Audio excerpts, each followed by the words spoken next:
Hello दोस्तों, स्वागत है आपका हमारी एक और वीडियो में। आज यूट्यूब पे मौजूद एक ऐसे वीडियो के बारे में बात करना चाहेंगे जो आप वीडियो देखेंगे तो आपका दिल पिघल जाएगा। तो चलिए बिना किसी रुकावट के साथ वीडियो को चालू करते हैं। ये एक गवर्नमेंट स्कूल का टीचर है, रोज जाती है नदियां पार करके बच्चों को पढ़ाने। इसमें साफ है जी। ये मिड डे मील के मसाले हैं, गिनती के 3। नमक, मिर्ची और हल्दी। तुम कौन सी क्लास में हो दोस्त? चौथी में। जी। खुद ही धोते अपना कपड़ा? जी। ये पोछा बच्चे लगाते हैं, तुम सब मिलकर? जी। वो बीच में मेरे को डर लगता है।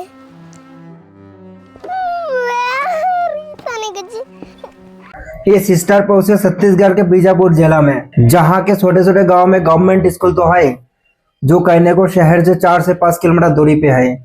वहां पहुंचने में घंटों लग गया।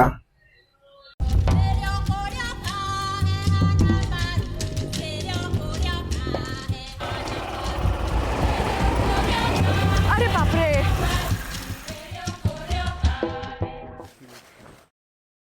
मुझे डर नहीं लगता? लगता है ज्यादा रहने से। ऐसा नहीं लगता किसी दिन काट लेगा कोई? लगता है मैम। तो फिर भी जाती हो रोज? जी। किस लिए? जी, पढ़ाई होता है मैम इसलिए। हमारे बाप दादा हमें कहते थे कि हम नदी से स्कूल जाते थे, हमें सब मजाक लगता था। ये 2025 के बस्तर है, जहां आज भी बच्चा नदियों से स्कूल जाती है। यहाँ पढ़ाई अधिकार से ज्यादा संकोच बन चुके हैं। यहाँ टीचर भी ऐसे है जो घर से तैयार होके तो आती है, स्कूल पहुंचने से पहले कपड़े गीला हो जाती है। सर, आप एक शिक्षक हैं? जी। तो आप नदी पार करके पढ़ाने जाते हैं बच्चों को? पढ़ाने जाते हैं। आप 2.5 साल से नदी पार कर रहे हैं? जी जी, एवरी डे। ये ऐसा ही है या इससे भी ज्यादा? नहीं, इससे भी ज्यादा होता है। अभी तो हम लोग ऐसा पहने भी हैं शर्ट ऊपर में। हाँ। पूरा निकाल के कच्छे में जाना है, फिर उधर से बदलना है और फिर 2.5 किलोमीटर यहाँ से पैदल है और पैदल जाना है। फिर 2.5 किलोमीटर पैदल आके जब वापसी होता है तो इधर से घर जाते हैं। साथ में गांव वालों को भी बहुत परेशानी है। आज ही एक मतलब डिलीवरी वाले केस आए थे, ले दे के वो लोग पार हुए हैं। वो औरत डिलीवरी करने वाली थी? हाँ, डिलीवरी हुई है, वो वापस हो रही थी तो वो भी हम लोग उसको मदद करके पहुंचाए वहाँ पर। तो जो महिला प्रेग्नेंट है जी, जी। उसको भी यहीं से जाना? हाँ, यहीं से जाना है। ये कब तक बदलेगा अगर 2025 तक नहीं बदला तो सर? यहाँ इधर इतना अंदर क्षेत्रों में शायद उनकी नज़र यहाँ तक नहीं पहुँचती होगी मैडम, इसीलिए ऐसा कुछ है। सर, नजर पहुँचती नहीं है तो कैसे पहुँचे वो नजर यहाँ? आप ही लोगों के द्वारा पहुँचेगी मैडम।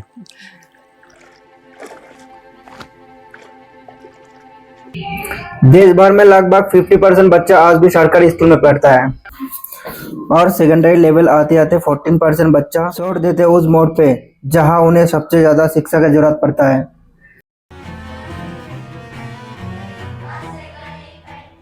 सर, कौन कौन सी क्लास के बच्चे हैं? पहले से 5 तक, फर्स्ट से 5th तक। फर्स्ट से 5th तक, 1 से 5वीं तक के बच्चों को क्लब करके पढ़ाया जाता है एक साथ सब करके? एक ही साथ में। एक ही साथ में है। अभी सुविधा नहीं है ना मैडम, कमरा की सुविधा कमी है तो क्या करें। ये बच्चे को लर्निंग लेवल तो अच्छा है बट पढ़ाने वाली टीचर एक ही है।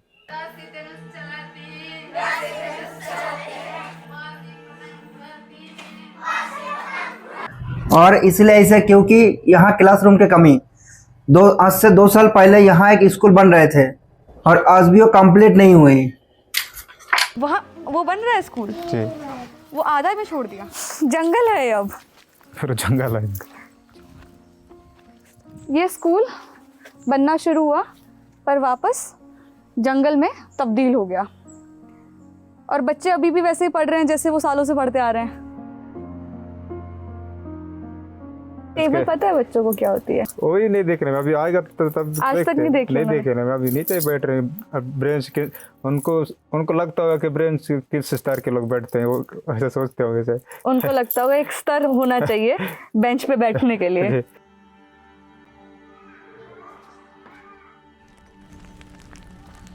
नमस्कार भैया, ये खाना बन रहा है बच्चों का? जी।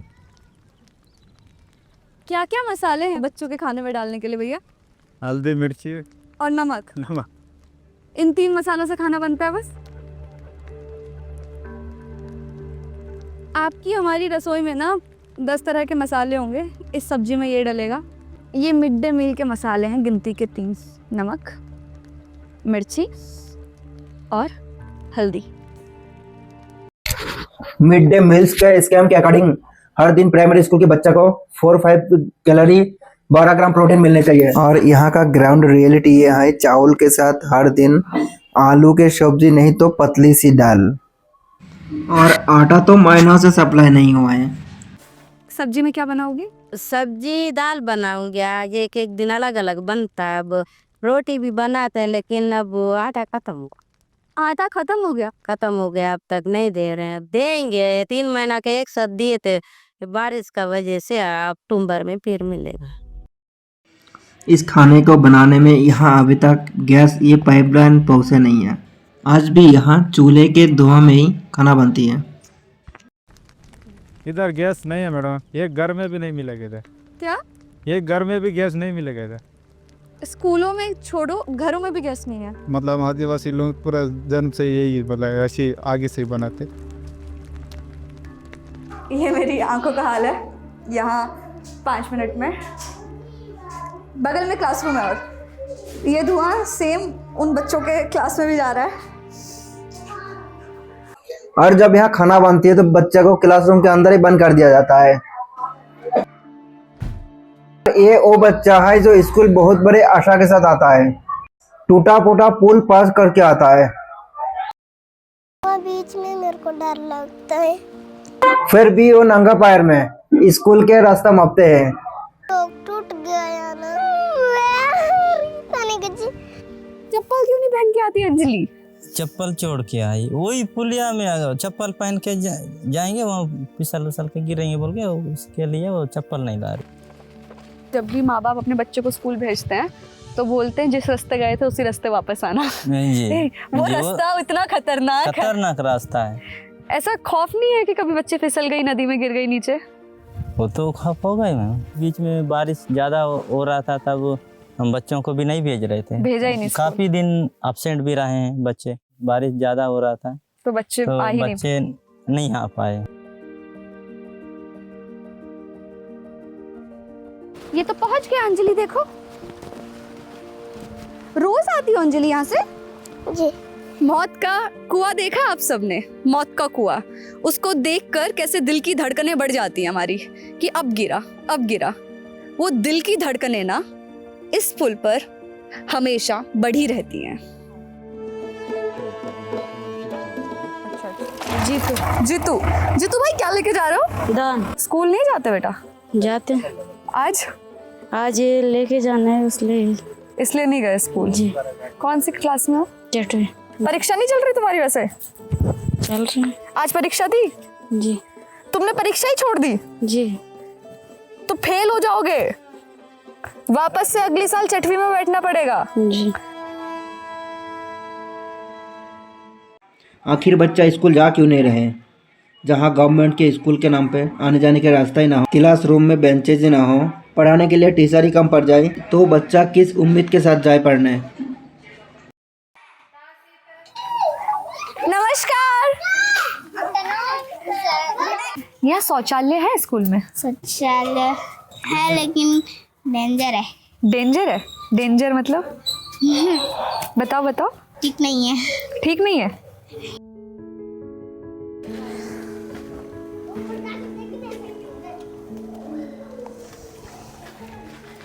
सीट नहीं है यहाँ? सीट वहाँ है। ये किसके लिए है? ये यूरिनल है। ये यूरिनल है सर। ये बाथरूम है गवर्नमेंट स्कूल का 2025 में। मजाक है बाथरूम के नाम पे। बहुत जोर से सूसू आई है तो घर भागने का टाइम मिलता है? जी नहीं। फिर कहाँ करते हो? जी उधर जंगल में पीछे? हाँ। जी सांप आता है। सांप आता है? जी। जब सूसू पॉटी करने जाते हो वहाँ? जी। तो फिर भी जाना पड़ता है? जी हम लोग दूसरा रास्ता से जाते हैं। दूसरा रास्ता से जाना पड़ता है फिर? जी। भक्तटम जी है। भक्तटम जी ऐसा भगते हो जब आता है जोर से? स्कूल से सीधा भागना पड़ता है? जी। सर स्कूल में शौचालय तो होना चाहिए ना बच्चों के। दिए तो हैं, इस क्षेत्र में बनना चाहिए, नया शौचालय के लिए दिए। ये स्कूल कब से है? स्कूल तो 2005 से है। क्यों मैडम? 2005 से है, 20 साल हो गए हैं सर। ये सरकारी स्कूल का शौचालय का हाल है। टॉयलेट तो बंद है और जहाँ पर खोला है वहाँ के हाल भी देखने का लायक नहीं है। लड़का लड़की दोनों के लिए एक ही है जी। ये कैसा वॉशरूम है? ये खुला है, कोई दरवाजा नहीं है यहाँ? तो शौचालय के नाम पर एक सीट है जो पूरी पीली पड़ चुकी है और एक डल्लू है बगल में।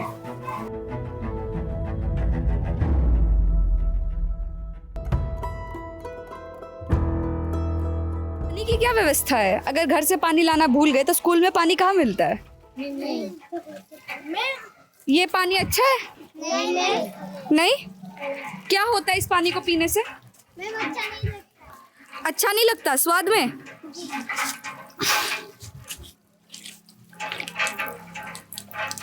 अच्छा तो नहीं है स्वाद में। खुद चलाते हो ये हैंडपंप? जी। तो इस पानी में आई थिंक आयरन है जिसकी वजह से यहाँ की मिट्टी लाल है और उसी वजह से ये धरती भी लाल है। आयरन कंटामिनेटेड पानी पीने से बच्चों को एनीमिया, पेट में दिक्कत और कई बार स्किन में दाग धब्बा बन जाती है। छोटे छोटे बच्चे जिनके हाथ में कलम और किताब होनी चाहिए वो उन्हीं हाथों से हैंडपंप चला रहे हैं। बेटा देश का नाम मालूम है आपको? अपने देश का नाम? नहीं। कहाँ से हो? पालनार से। पालनार से। जी। क्या नाम है बेटा? रविता हैं? रविता रविता दी। पालनार से बाहर गए हो कभी? बीजापुर, रायपुर? सिर्फ पालनार पता है? जी। यहाँ का लोकल यूथ जो 12 पास है 250 स्कूल से ज्यादा स्कूल को चलाते हैं। इन्हें शिक्षा दूत कहता है। अगर अंदर किसी शिक्षा दूत को पढ़ाने जाना है तो इसी रास्ते से जाना होगा? जी यही रास्ता है मैडम। यही रास्ता है? बाकी कोई रास्ता नहीं है।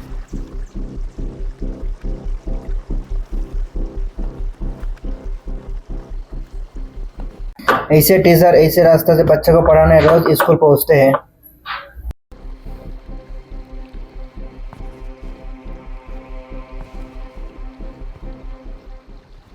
अब ऐसा है मैडम, अभी जहाँ शासन और प्रशासन जो नहीं पहुँचते हैं उस जगह हम लोग को सरकार ने भेजा और आज भी हम लोग मजबूरी में इस जगह काम कर रहे हैं क्योंकि कब हमारे साथ भी सबको होगा बोल के थोड़ा डर भी रहता है।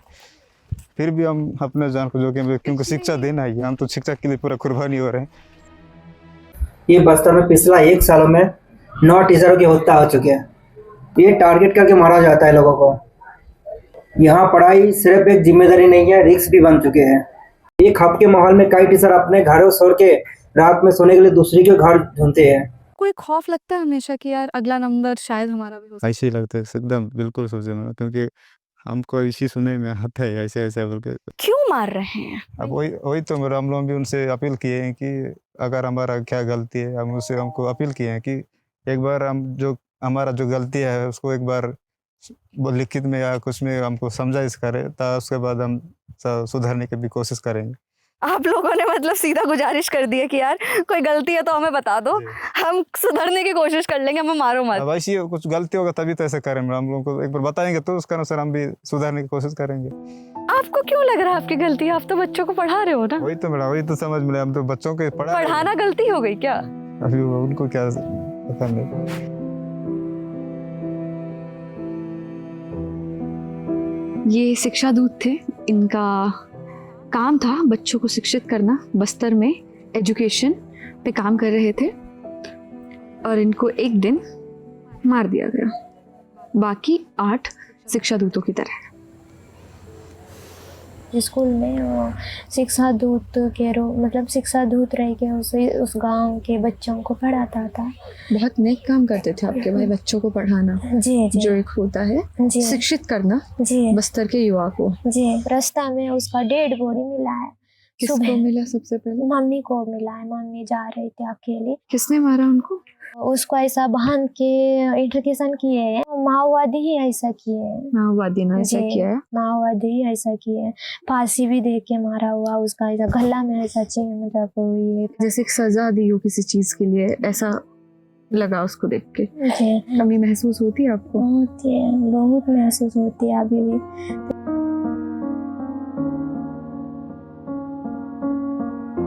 तो उसका फोटो वगैरह देख के भी रोना याद आती है। तो बहुत ऐसा क्या बोलते हैं कि बहुत याद आती है भैया को।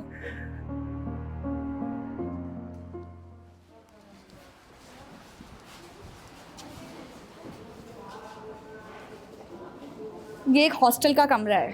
कितने बच्चे रहते हैं इस रूम में? इस रूम में 25 में 25 तो बेड नहीं है पर। बाल आश्रम इसलिए बनाए गए थे कि ट्रैवल एरिया के बच्चा यहाँ आके अच्छी फैसिलिटी के साथ पढ़ सके, और यहाँ के हल कुछ और ही है। यहाँ 12 से 13 बेड होंगे। एक बेड पे 2 बच्चे सोते हैं।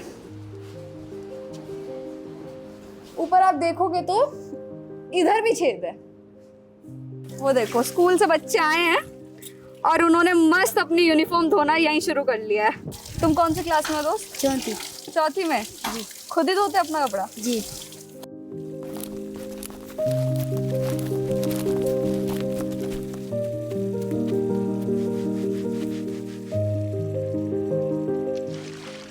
ये सब तुम साफ करते हो? जी। किससे साफ करते हो बेटा? इस पोछे से? जी। ये पोछा बच्चे लगाते हैं, तुम सब मिलकर? जी। रोज करना पड़ता है? जी। पानी आ रहे हैं? नहीं मैम, नहीं। तो बिना पानी के कैसे साफ करते हो? हैंड पंप से लाते हैं। हैंड पंप चलाते हो? जी। तो सारा दिन तो तुम्हारा काम करने में निकल जाता हो। जी। तो जिन बच्चों को कॉन्फ्लिक्टेड जोन से निकालकर सरकार की जिम्मेदारी थी सेफ रखने की, यहाँ एक तो टीचर्स नहीं है और वो बच्चे यहाँ स्कूल साफ कर रहे हैं, आश्रम को साफ कर रख रहे हैं, पानी भर कर लेकर आते हैं और अपने शौचालय खुद साफ करते हैं। तो जिन बच्चों के घर बहुत दूर होते हैं, जिनको ऐसे रास्तों से आना होता है, उनके लिए सरकार ने बाल आश्रम या पोटा कैबिन खोले हुए हैं। नहीं खोले मैम, गर्ल्स लोग के लिए। गर्ल्स के लिए नहीं खोला अभी तक? नहीं मैम, बॉयज़ के लिए है लेकिन गर्ल्स के लिए नहीं है मैम। गर्ल्स के लिए मैं आज गई थी एक में, तो 1-2 ही है क्या बस? जी। आप है मैम। एक ही है बस? जी। ये रास्ते लड़कों के लिए भी वैसे ही और लड़कियों के लिए भी वैसे ही हैं? जी। और अगर लड़कियों के लिए पोटा कैबिन में जगह ही नहीं बनाएंगे तो लड़कियां पहुंचेंगी कैसे? चमकू मैं चंदा सा दमकू मैं, जगमग उज्जवल तारों सा दमकू मैं, मेरी अभिलाषा